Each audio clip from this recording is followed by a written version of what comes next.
Gente querida do terror Nadina, é conversando que a gente se entende. Conversemos então. E hoje? Hoje vamos conversar sobre o quê? Hoje diante do relato recebido, chega o momento da gente pensar o quanto existem de segredos, de histórias mal contadas, de fatos que podem ser lendas, lendas que podem ser verídicas, deixando de ser lendas, passando a ser, quem sabe, história, e com o tempo se confirmam como história. Nós vivemos na plenitude do nada saber. O Nadina sabe que não sabe. Ele quer respostas, mas fica naquele labirinto de não encontrar o caminho para que as dúvidas sejam sanadas.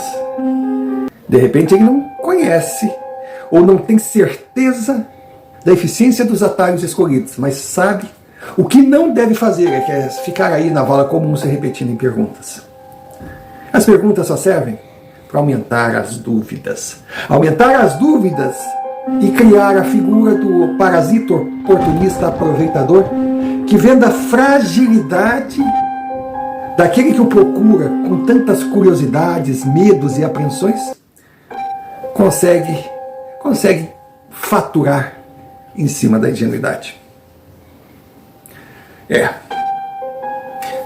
Dúvidas, segredos, tem em todos os cantos, mas principalmente nas matas, nos vales. Estudiosos afirmam que os espíritos se concentram nos grandes vales, nas grandes florestas. Teorias não faltam. E quando a gente se depara com um relato igual que vamos ouvir agora, a gente se pergunta: existem milhares de segredos a serem descobertos um após o outro, uma missão impossível? Ou todos se concentram no se encontrar o ponto zero, seguir o fio da meada e de repente, é isso? Pois é. É difícil de saber, ou talvez a gente saiba caindo na máxima já consolidada pelo dito popular. Ou quem sabe sejam palavras de profetas e a gente não conhece o autor. É que o seu mestre aparecerá e as suas respostas só virão com a presença dele. Mas não adianta ficar aqui divagando, andando em círculo. Vamos ao relato. Mais uma vez agradeço a sua presença aqui. Agradeço a quem nos envia os relatos via e-mail, e-mail aqui embaixo. Agradeço também àqueles que estão aqui, se inscreveram, que deixam seus likes, que compartilham, que clicam no sino de notificações. E caso você não tenha ainda se inscrito, apesar de se identificar, gostar do canal, se sentir o Nadina, então inscreva-se. Para você só um clique, para nós fundamental. Repetindo sempre, a sua inscrição e o fato de assistir o vídeo até o final nos ajudam a conquistar as metas impostas pela plataforma para canais recém-criados. 1000 inscritos e 4.000 horas de visualizações.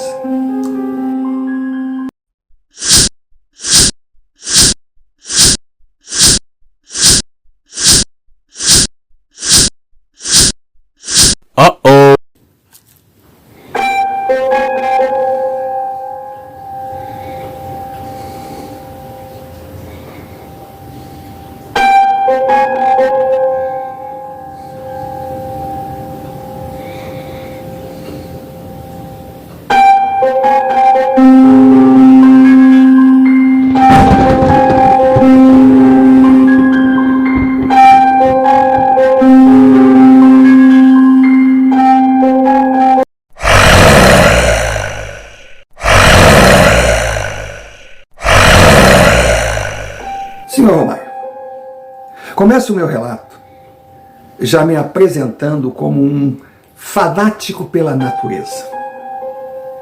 Moro numa cidade gigantesca, sou cria do cimento, trabalho igual um maluco, tenho um bom emprego, Um emprego desgastante. Aquele que suga tudo que o ser humano tem a oferecer. E se eu não parar de tempos em tempos para reabastecer, para recarregar as baterias, com certeza eu vou explodir.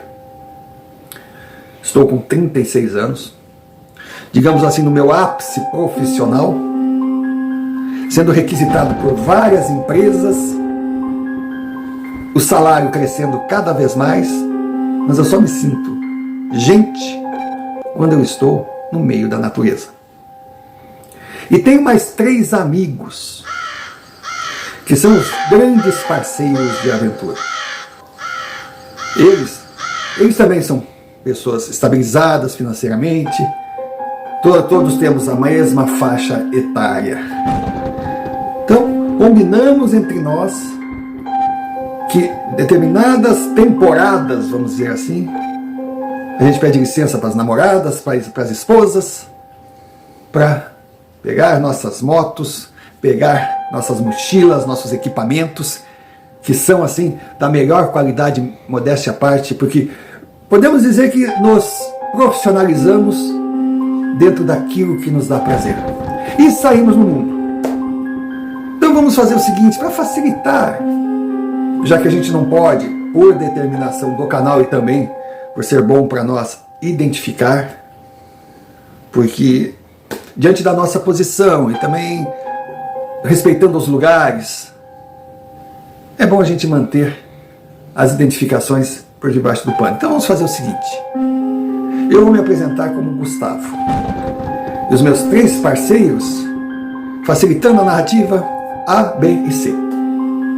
Estávamos no mês de julho, um mês normalmente frio, e, não por coincidência, escolhemos um período que todas as previsões avisavam que a temperatura ia despencar, que poderia ter chuva, neblina, tudo aquilo que a pessoa procura fugir, mas aquilo nos atraía. Quanto mais arriscado, quanto mais se lida com o inesperado, para nós melhor. A adrenalina dava para ser sentida só em pensar de como seria. E escolhemos um local no sul do Brasil, no alto da serra, num ponto que é mais alto ainda que a serra. Um acesso tão complicado que teríamos que deixar as nossas motos num ponto específico, bem guardadas, no estacionamento, e seguir de trem. O trem que hoje no Brasil está praticamente desativado. Infelizmente não temos mais trilhos. Os poucos que existem são para transporte de carga e para turismo. Então, os trilhos que nós iríamos percorrer servem para os dois. Aí nós pegaríamos cedo da manhã um trem de turismo para descermos no meio do caminho, no meio do nada, e lá ficarmos, segundo os nossos planos, durante 5 dias. Então seguimos o combinado. Da nossa cidade, asfalto, para a outra cidade, hospedagem num hotel, as motos bem guardadas no estacionamento, hotel próximo à estação ferroviária, o que facilitou, toda aquela parafernália de equipamento, e ali estávamos nós pegando o trem. A descida no início não acontecia, era tudo plano, eram várias estações. Aí de repente começa a subir, descer a serra, um local deslumbrante. Mas o trem só vai passando. E as estações, a maior parte delas, depois da descida, eram desativadas. Ainda no alto, essas estações tinham vida, porque por estarem dentro de cidades satélites da cidade polo, elas foram transformadas em atrações turísticas, museus, enfim. Mas nós fomos descendo. Bom, diziam que digamos assim, o cenário, que a paisagem era maravilhosa, eu imagino que deveria ser. Nós só vimos fumaça, fumaça, fumaça, fumaça.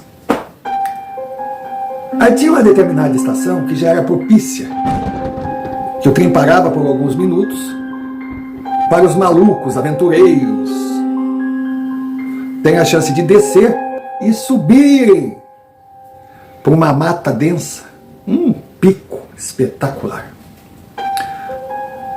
Naquele dia específico, eu não sei se assustados pela natureza, outros que, digamos assim, seriam colegas, parceiros de aventuras, não apareceram, só desceram os 4 boca aberta.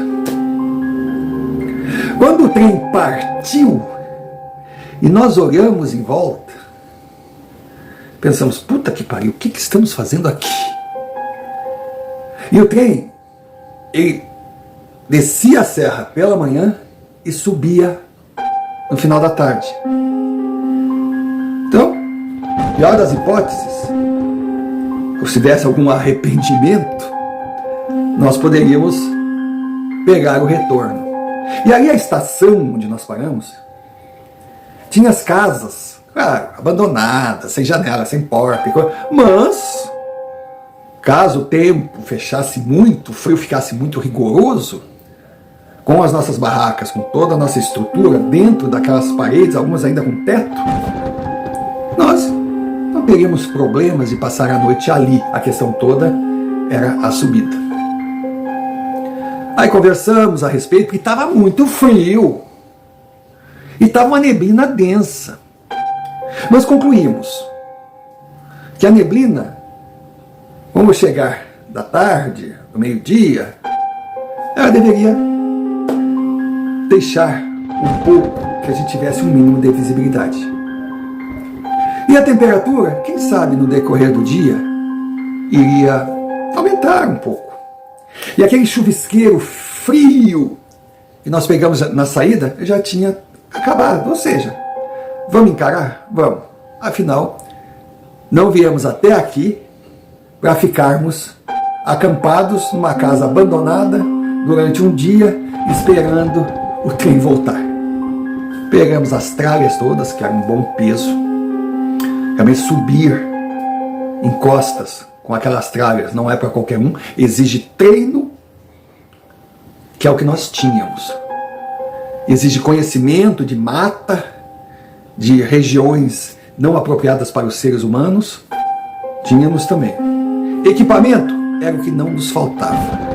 De primeiros socorros, a comida, enfim. Roupa, nossa roupa especial. E pedia principalmente que fossem homens fortes. Bom, ali não seria problema, porque a altura média do quarteto era 1,87 m. E não tinha nenhum gordo ali. Então vamos? Vamos. Tralha nas costas e lá fomos nós. A princípio, eu confesso que teve uma certa decepção. Não tinha trilhas. Sabe aquela coisa assim de vamos passear na floresta? Só faltava plaquinhas, com lanchonete vendendo souvenir, um banheiro. Aí depois de andarmos alguns quilômetros, nós paramos pensando, vem cá, nós não viemos aqui para isso. Então, poxa, se é para passar esse ridículo, daqui um pouquinho encontrar uma família tirando fotografia, fazendo piquenique, é preferível voltar e ficar lá nas casas abandonadas. Vamos transformar essa aventura em algo menos vergonhoso. E assim fizemos. Abandonamos as trilhas, passando por locais de mata densa, de subidas perigosas, de desafios. Ali, nós estávamos nos sentindo os caras. Se pensássemos, se começássemos a perceber as mensagens que estavam em volta, o mais lógico seria concluir que éramos os caras que não deveriam estar ali. Mas fomos. Fomos. Não foi fácil. Uma trilha pesada. Aí terminou a primeira parte da jornada. Encontramos um local bom para acampar. Montamos. Cada um montou a sua barraca, porque preferimos barracas individuais pelo simples fato de serem menores e mais fáceis de levar. As barracas menores maiores, digo, dariam problemas. Então montamos, mas olha, enquanto uns montavam as barracas, outros iam, cortavam pedaços de toras assim, finas. Nós tínhamos uma pequena motosserra, nós tínhamos prego, martelo. Então rapidinho montamos uma cobertura, colocamos um telhado de folhas, plástico. Olha, em 1 hora a gente fazia milagres. De fato, as barracas, fizemos uma cobertura com 4 toras fincadas no chão, firmes. As barracas ficavam uma em cada lado, que era um quadrado, né? Com a porta de entrada da barraca dentro da cobertura. E ali no centro nós tínhamos fogo, que ia aquecer as 4 barracas. E nós tínhamos como fazer a nossa refeição, enfim. Foi uma noite normal. Cansados do jeito que estávamos. Deitamos e dormimos. E dormimos tão bem que estávamos perto de um córrego que descia aquela encosta. Uma água limpa, potável. Antes de poder tomar aquela água, que era um gelo natural, nós conseguimos pegar um pouco, botar nas panelas e tomar um banho. Tudo bem, é um banho de panela, mas fomos dormir limpos. Estava perfeito. Passamos uma noite maravilhosa. Eu desmaiei. Só pela manhã, nós conversando, como é que foi a noite, fazendo café e coisa, foi quando o B falou: vocês não ouviram? Eu, não vimos nada. Pai, eu senti que tinha, sabe, sei lá, se era um bicho, o que era, caminhando em torno do acampamento. Eu disse: meu Deus do céu, mas por que não nos acordou? E não, porque eu, sabe, fiquei prestando atenção. Aí, não deveria ser um bicho assim de grande porte, mas também não é pequeno, até parecia que era uma pessoa.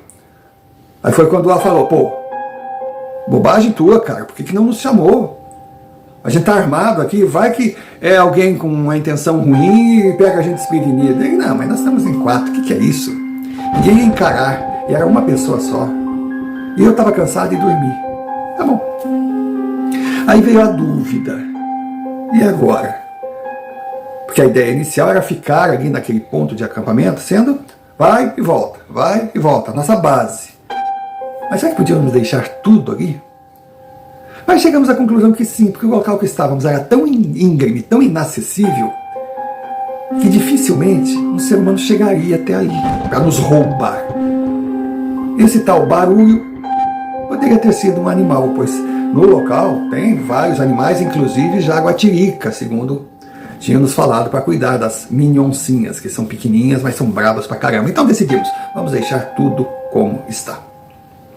Pegamos apenas o essencial para, de repente, o inesperado, acontece alguma coisa, primeiros socorros, ou até mesmo vai que, por algum problema, a gente tenha que passar uma noite fora do acampamento.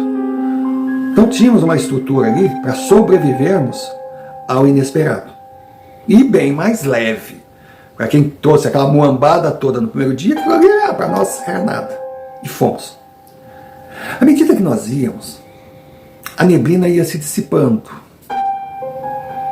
Mas o frio e o chuvisqueiro era algo absurdo, mas gelado. Estamos ali caminhando, quando de repente B deu um grito. Olhamos para ele: o que é isso, louco? Pô, não vou dizer que vocês não estão vendo. Aí nós olhamos. Pelo amor de Deus, o que é aquilo? Olha, não era algo assustador, mas era algo inexplicável, que nós ali, aqueles brutamontes, bem treinados, bem preparados, uma roupa espetacular, estávamos passando perrengue. O que pensar da figura que estava ali? Uma jovem, uma menina, mais uma menina, uma camisetinha, manga curta, cabelinho solto, uma calça jeans, descalça, olhando para nós. Olhava para nós assim, parecia um bichinho. Aí foi quando você gritou assim: moça, oi moça, tá precisando de ajuda? Ela saiu, sem brincadeira, saiu correndo praticamente, no meio daquela mata. Aí nós pensamos: vem cá, que louca. O que está acontecendo no meio dessa mata ali? Aqui tinha pedra, tinha espinho, tinha galhos, tinha Nossa Senhora. E ela ia transitando. Mas a facilidade que ela foi transitando nos chamou a atenção. Aí nós pensamos: poxa, mas aí tem uma trilha. E fomos atrás. Fomos atrás. E por mais que nós tivéssemos preparo, agilidade, ela ia rápida. Aí no final daquela trilha tinha uma pedra gigantesca. Embaixo tinha uma entrada. Ela foi e entrou por aquele espaço. Nós ficamos olhando um para o outro assim, vamos entrar aí? Mas vamos, porra. Se a menina entrou, ela deve estar assustada. Aí foi quando o ar falou assim: será que é menina? Foi quando... seria o quê? Ah, sei lá. Mas uma menina, uma jovem, com esse frio, com pouca roupa, sem preparo nenhum aqui dentro. Não, mas vamos entrar.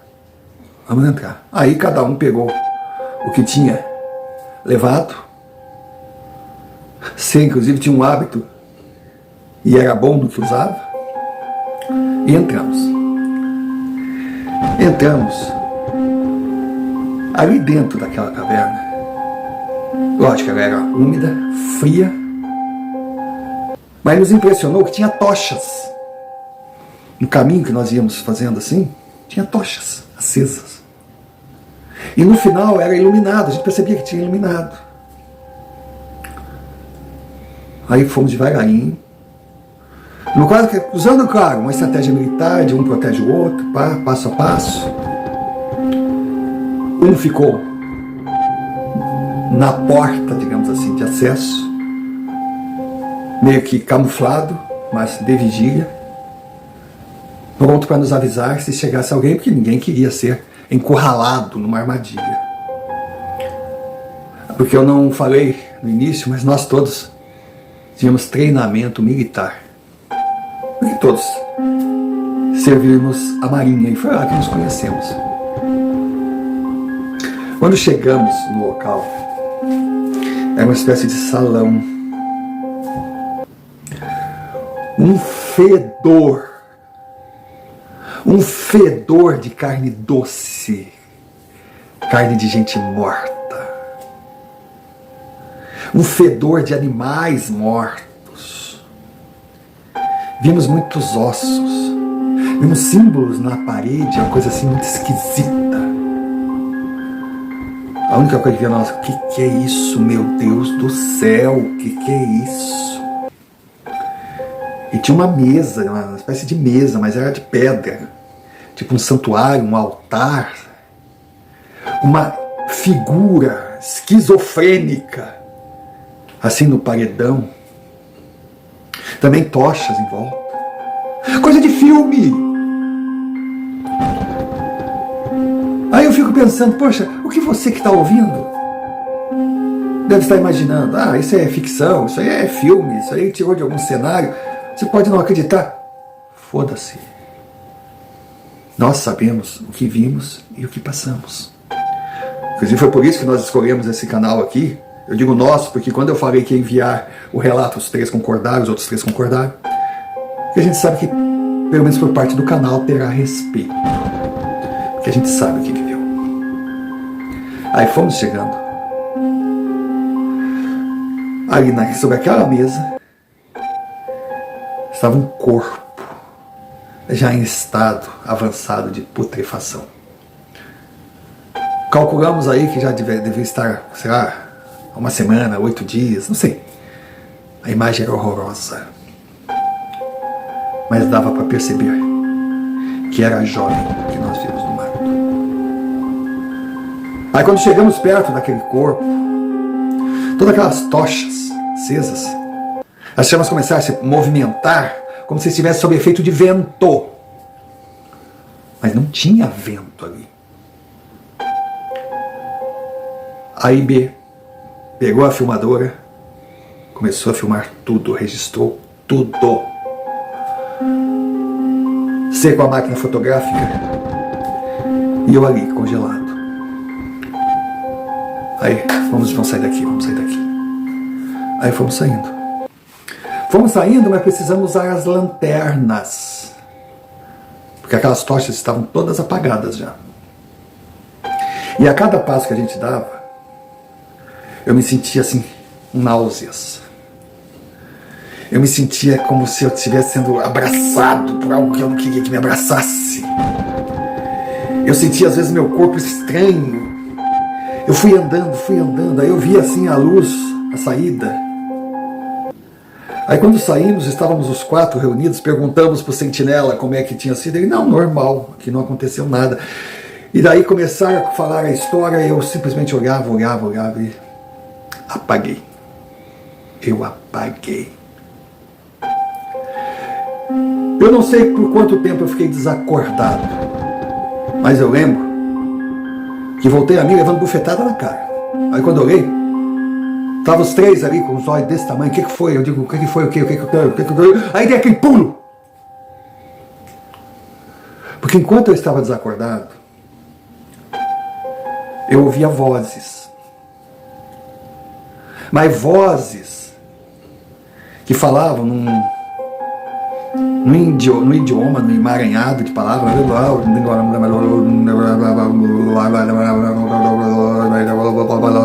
Eu ouvia aquilo. Eu me arrepiava, eu tô desacordado, mas não sabia. Eu me arrepiava, me contorcia. Eu não conseguia enxergar nada, era só uma nuvem. Parecia que eu estava preso dentro do meu corpo. Era aquela coisa. Aí eu lembro que eu tentava rezar, mas não conseguia. A primeira coisa que a gente pensa é no Pai Nosso, mas eu não saía. Era Pai Nosso, Pai Nosso, Pai Nosso, Pai Nosso, Pai Nosso, Pai Nosso, Pai Nosso. Eu não conseguia lembrar, eu digo, eu tenho que lembrar mais. Era uma coisa. Cara, era horrível. E de repente, pá! Estava eu ali, no meio dos meus assustados parceiros, me batendo na cara. Ah, tu tá bem? Eu não sei. Eu levantei assim, tentei sentar, aí fiquei zonzo. Não, fica sentado. Pegaram água. Me deram um pouco d'água. Aí quando você disse, não, água não adianta, a gente levava uma pinguinha, ele pegou a pinguinha, toma tragado, paf, pra dentro. Nossa, quando eu pego paf, pra dentro, eu não era de bebida. Eu gostava assim, mas não é. Mas aquilo assim parecia um néctar que corria pelo meu corpo, ai que prazer que me deu. Aí eu catei a garrafa dele e fiz assim, ó. Eles ficaram me olhando assim. Porque eu tomei aquilo tudo e falei, coisa boa. Eles continuavam me olhando. Olhava a garrafa assim. Sabe? Ué, o que será que deu no homem? Eu olhava para eles assim e digo, vocês me dão água e ficam surpresos que eu estava tomando? Eu não percebi que era pinga. Que na verdade pinga, vamos dizer assim, com todo respeito a quem gosta de pinga, não era pinga, era uma cachaça da boa. Mas, para mim aquilo era água. Aí eu levantei, mas daí eu já estava, tá bem, tô. Aí fomos rápidos até o acampamento. Chegamos lá, estava tudo ali, perfeito. Mas tinha pendurado assim, um símbolo que deixaram ali, mas um símbolo horroroso, de algo assim diabólico. Quando nós olhamos aquilo, mas que é isso? Aí foi quando você falou isso, isso é o aviso que está na hora de levantar acampamento. Não, mas ninguém pensou 2 vezes. Catamos tudo e perna para que te quer. A nossa expectativa era chegar em tempo e pegar o trem voltando, subindo a serra. Mas nós não conseguimos. Então teríamos que passar mais uma noite por ali. E assim aconteceu. Montamos uma estrutura dentro daquela casa construída. E foi a pior noite das nossas vidas. Nós, trancados dentro das barracas. Víamos, no meio daquela imensidão, no meio daquela noite escura, sem neblina, mas escura, sem lua, víamos luzes, víamos sombras. E víamos aquilo que eu tinha ouvido quando estava desacordado, tal do blá blá blá. Imagine 4 homens dentro da mesma minúscula barraca, armados e se cagando de medo. Ninguém tinha coragem de sair dali para ver o que estava acontecendo, porque quando nós chegamos, as janelas, tinha uma casa lá que tinha porta velha, a porta estava ali. E tinha janelas. 2 das aberturas estavam vazias. Então nós pregamos, sabe? Quando chegamos, pegamos tábuas assim, pegamos bambus, e tapamos ali, mas tapamos pensando, não, para não entrar vento, qualquer coisa. Então nós estávamos fechados. E na porta, na dúvida, improvisamos uma tranca. Então nós ouvíamos passos, víamos luzes, víamos aquela conversa, víamos, sabe, aquele povo. Mas eles não forçavam a entrada. Então, porra, se eles não forçam a entrada, por que nós vamos sair? Estávamos ali. De repente o barulho começou a aumentar. E começou a pressão na porta. Cara, o B sempre teve, sabe, sono leve. E sempre foi o mais maluco de todos. Ele disse, se é pra eu morrer vou morrer que nem homem. Vem aqui, cara, tu é louco? Ah, vem aqui, o que cacete. Eu não subi até aqui pra bancar o covarde. Abriu aquilo e... não tinha nada. Não tinha ninguém. Nós fomos atrás. Não tinha nada. Éramos só nós ali. Um olhava pra cara do outro, sem ter o que falar. De boca fechada, fechamos a porta e voltamos para o nosso canto. A gente se entendia por olhares, a impressão que dava é que todos perguntavam, o que está acontecendo? E de alguma forma, aquela iniciativa intempestiva do doido foi bom para nós, porque eu estava crescendo de tal forma que eu não sei o que aconteceria. Quando ele saiu para a rua, o capacete tinha lanterna, saiu para a rua, iluminou e apontou, nada, mas nem uma formiga para fazer barulho. E assim o dia, manhã, à noite, sei lá, aquilo passou. Aí pela manhã, tomamos café, fechamos tudo, estava descendo o trem, ou seja, ele não estava subindo a serra para nós voltarmos de onde tínhamos vindo. Não, ele estava descendo. Então ele ia até o final da linha, nós dissemos, dane-se, vamos pegar esse mesmo. A gente vai até o final e de lá pega um ônibus para voltar, ir para o hotel, ir para a polícia. Vamos. Aí vem aquela questão, né? O que vamos fazer? Vamos falar para alguém? E o corpo daquela menina? Não podemos deixar assim. Aí quando chegamos no final, fomos na cidade, pequena, direção à delegacia. Contamos a nossa história para o delegado, para os investigadores que nos olhavam assim meio que atravessados. Não falavam nada. Aí um perguntou, por acaso, foi um local tipo assim, que fica a tantos quilômetros, subindo o pico depois da estação, mais para lá do sul. Foi batendo, ele foi dando. É, por aí mesmo. Mas durante a trilha vocês não perceberam nada? Eu digo, não, mas não teve trilha. Nós abrimos a nossa trilha porque nós fomos pelo lado contrário. Aí até pergunta, mas tem uma trilha que leva até lá? Eu disse, não tem. Não é uma trilha usual, não é uma trilha que os campistas, os alpinistas costumam usar. Mas já é uma trilha aberta, vocês foram pelo lado contrário, só dificultaram o caminho de vocês, mas tudo bem, sem problema, vocês estavam lá para isso. Mas tem certeza que foi nesse local? Aí ele disse: vocês se importam de ficar na cidade mais um dia? Não. E eles mandaram, tipo rastreadores mesmo, que eles tinham de melhor na equipe, para andar em mata para o local. E no dia seguinte voltaram com o corpo da moça. Voltaram com outra ossada.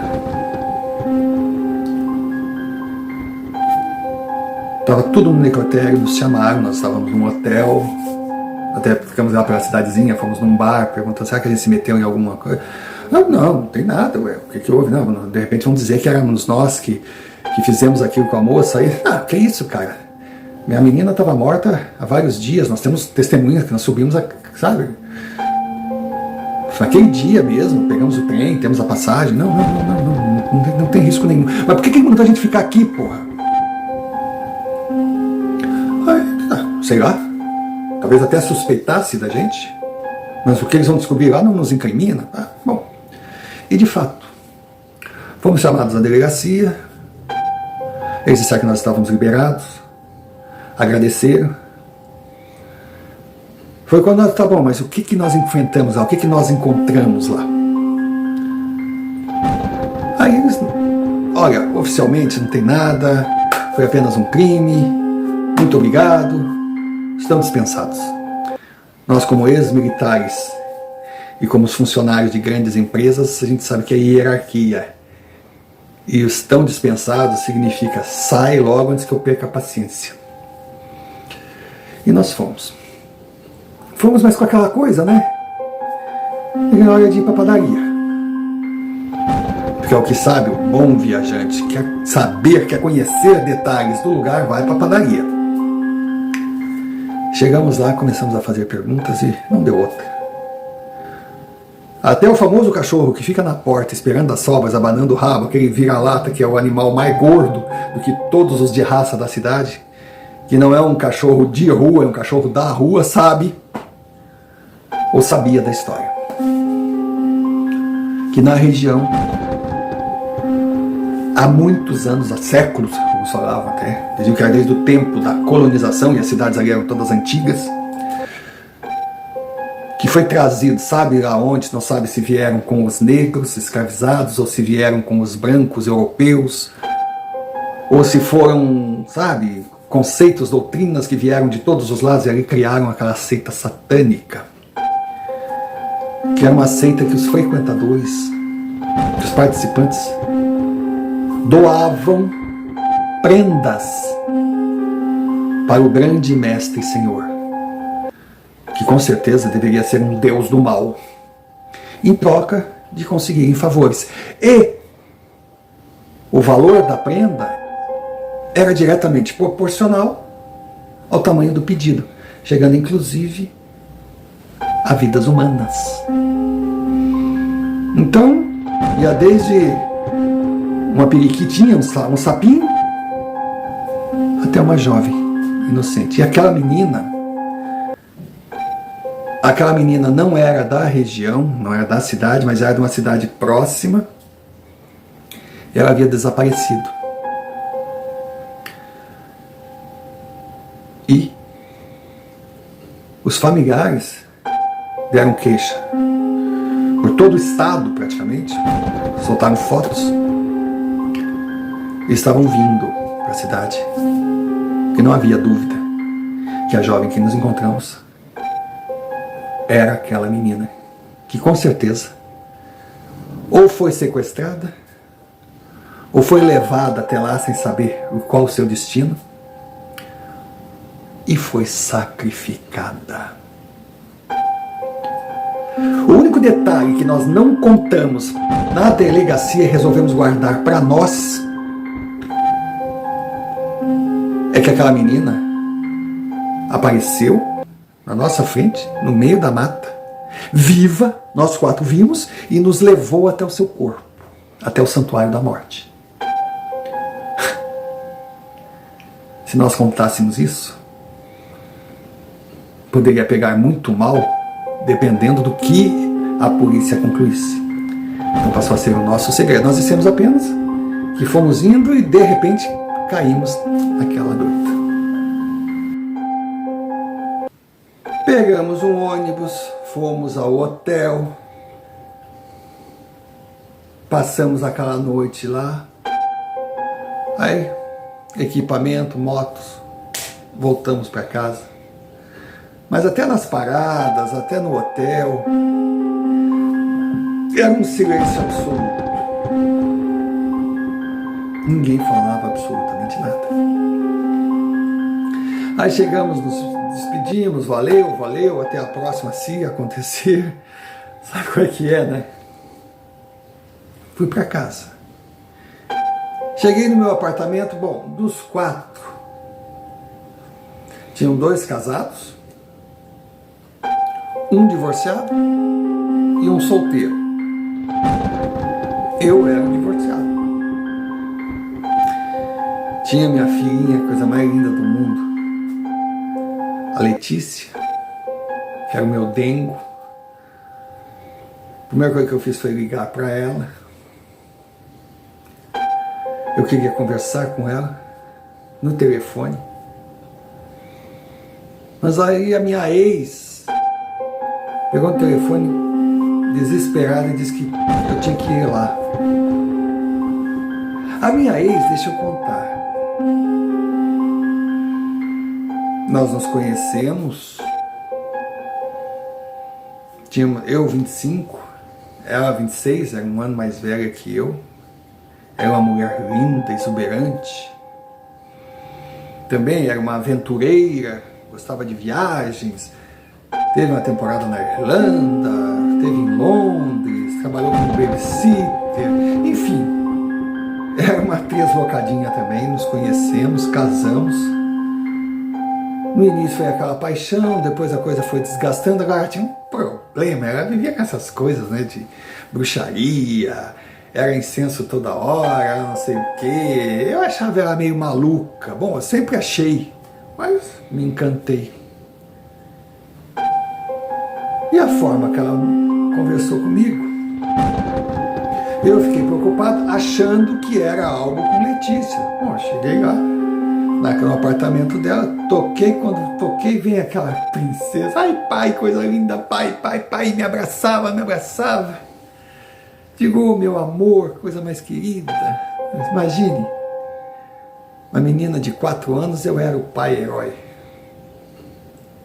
Ela ficou me olhando assim, esperando o presente. Eu digo, meu Deus, nessa loucura toda eu não trouxe o presente. Foi quando sua mãe chegou assim, me cutucou, me deu uma caixinha. Era uma boneca. Eu disse, ó filha, tá aqui, ó. Ai, que linda, pai. Me abraçou de novo e saiu. Eu reconheci para isso. Porque nós éramos, assim, relativamente amigos. Não tínhamos uma convivência social. O nosso casamento nunca foi, assim, um elo de união, se bem que a minha filha não nasceu num ódio, não. Foi planejada, veio a tempo certo, mas não deu certo. Eu digo que mais foi por culpa minha, que não conseguia entender a cabeça da minha ex. Foi quando ela me disse, senta aí, eu quero te falar uma coisa.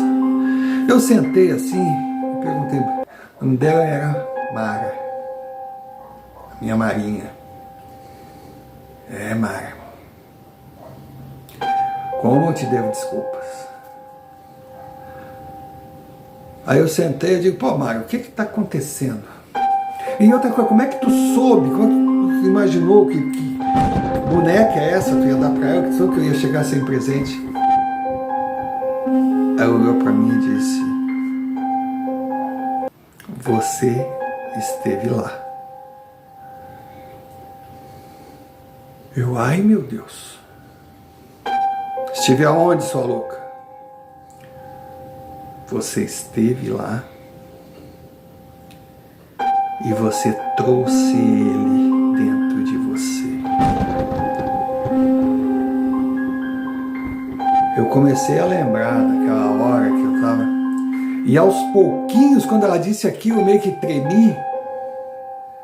Eu comecei a ouvir bem lá no fundo daquela. Ela botou a mão na minha testa, assim. Quando ela botou a minha mão na minha testa, eu digo: o que está acontecendo? Ela só dizia assim, ó, na mesma língua dos caras.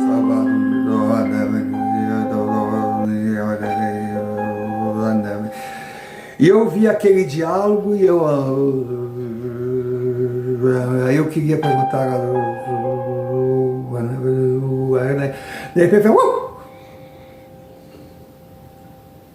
eu voltei. O que está acontecendo, Mara? Ela me falou que eu invadi o santuário sem estar preparado, que a minha descrença e desrespeito abriam um portal no meu corpo, e ele estava dentro de mim. Eu olhava para ela, aí eu percebi que as lâmpadas da casa começaram a acender. Aí eu logo disse: Letícia! Ela me falou: fique tranquilo, a Lei está dormindo, protegida pelo presente que você lhe deu. Eu digo: a boneca. Ela falou: meu amor, você nunca quis enxergar. Eu tentei lhe avisar, e essa tentativa separou a gente.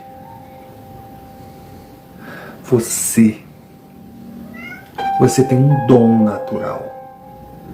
E pelo fato de negar e não desenvolver, você se torna um berço para quem quiser usar o seu corpo, transformando-o em cavalo.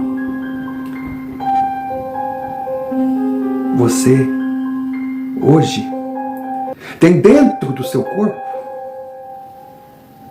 algo que não consegue imaginar o poder. E se não me ouvir, se continuar sendo o mesmo cético,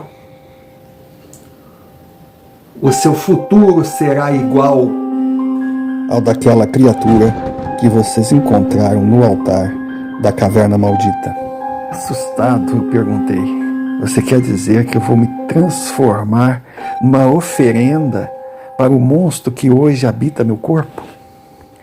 Ela riu. Eu fiquei até, contrariado. Pô, tá me tirando? Tá rindo por quê? Como você é despreparado e demora para entender. Não é ele que está no seu corpo, é ela. A criatura que você encontrou deitada na pedra, ela não é uma oferenda. Ela estava ali porque foi recrutada para trazer os próximos alvos ao local que para eles é sagrado. Então, quando você a avistou na mata, ela estava simplesmente para atraí-lo. Veja bem, atraí-lo, não atraí-los. Você sempre foi o único alvo. Aquela revelação foi muito para minha cabeça. É um momento de choque que um homem de quase 2 metros de altura se sente uma criança lutando desesperadamente para voltar à proteção do útero materno. Eu estava prestes a me condenar a ter meu corpo encontrado num altar, numa caverna qualquer, enquanto meu espírito vagaria em busca de novos recrutas. Cara, eu não sabia o que dizer. Foi a primeira vez na minha vida que eu me senti 100% perdido. De repente, a minha única fonte de salvação, tábua de salvação, se preferia, era uma jovem mulher de 1,58 m de altura. E o pior, o monstro que iria simplesmente me dominar e me transformar em nada, e me resumiria a um zumbi obediente, no meu modo de enxergar, que ainda preso só à matéria, era uma mulher do mesmo tamanho. Isso, para um macho alfa que sempre se sentiu o todo-poderoso, era o cúmulo do final de carreira. Eu não sabia o que dizer, mas eu tinha certeza que ela estava falando a verdade, porque eu sentia que tinha algo dentro de mim que estava sorrateiramente adormecido. Só que com o alerta dela, a presença dela, teve que se manifestar. Então ela só disse que eu tinha um longo tratamento pela frente, mas teria que partir de mim, porque a pessoa só pode buscar a cura quando se aceita doente. E eu teria que vê-la como uma amiga. Eu teria que acreditar nela, seguir os seus ensinamentos e, principalmente, aceitar a longa caminhada que eu teria que enfrentar para tentar me livrar daquela obsessão, indo no passo a passo. Enquanto ela me falava, eu olhava para ela assim, o seu rosto começava a, sabe, se desfigurava, sabe aquela coisa assim que parece que vai... E dentro da minha mente eu ouvia assim, não, não. Foi quando Mara me disse, é agora. A sua hora de decidir é essa. E é a última chance que você terá na vida. Você fica comigo ou com ele? E eu olhei aqui, vem, vem.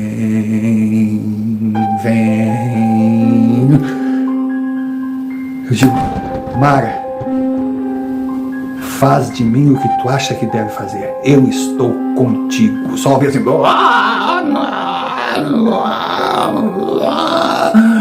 apaguei. Apaguei. Voltei a mim dias depois.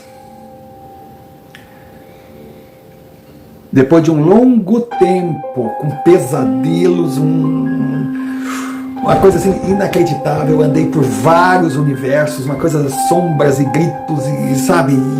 E apareciam pessoas, gente que eu conhecia, gente que eu não conhecia, gente que eu amava e perdi. Eu via minha filha, eu via a Mara, eu via minhas namoradas todas, eu via tudo. Foi uma alucinação, foi uma coisa... E aí estava eu no hospital. Me acordei com Mara, meu Deus. Aí perguntei para ela, oi, onde é que eu tô? Você está no hospital, mas está bem. Fique tranquilo. Disse, mas o que eu tive? Oficialmente, um AVC. Mas nós sabemos que não foi isso. Se acalme, se recupere, porque você sairá daqui fisicamente curado, mas ainda tem um longo tratamento pela frente. E foi o que aconteceu. Eu saí daquele hospital e nos últimos tempos da minha vida eu tenho tentado levar a minha rotina, continuo trabalhando, continuo com os meus amigos, mas estou enfrentando um longo processo, um longo tratamento. Sinto melhoras, me sinto mais forte, aprendi muito a respeito. A cada dia que passa eu me arrependo mais da época que eu duvidava da existência, daquilo que eu não conseguia enxergar ou compreender.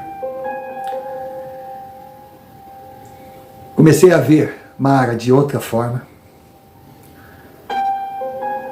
Eu via naquela mulher uma amiga, uma pessoa que gostava de mim, uma pessoa que me amava e sofria comigo por tentar me ajudar, por tentar me alertar. Dizem que na vida tudo tem um lado bom. E tudo isso que eu estou passando hoje, que não é fácil, vocês não têm noção do tamanho da guerra que é para se livrar de algo que tomou o seu corpo. Mas, pelo menos, a minha família voltou. Maria e eu hoje vivemos juntos com a nossa filha, tocamos a nossa vida. Eu mudei um pouco os meus hábitos, o meu comportamento, também a minha busca frenética para conseguir encontrar forças que com certeza eu não tenho força para combater. Em outras palavras, me fechei, deixei de ser um alvo fácil. Estou lutando e me reconstruindo e tenho certeza que com o conhecimento, o amor de Mara e a luz da minha filha, eu ainda tenho uma longa batalha pela frente, mas eu vou vencer essa guerra.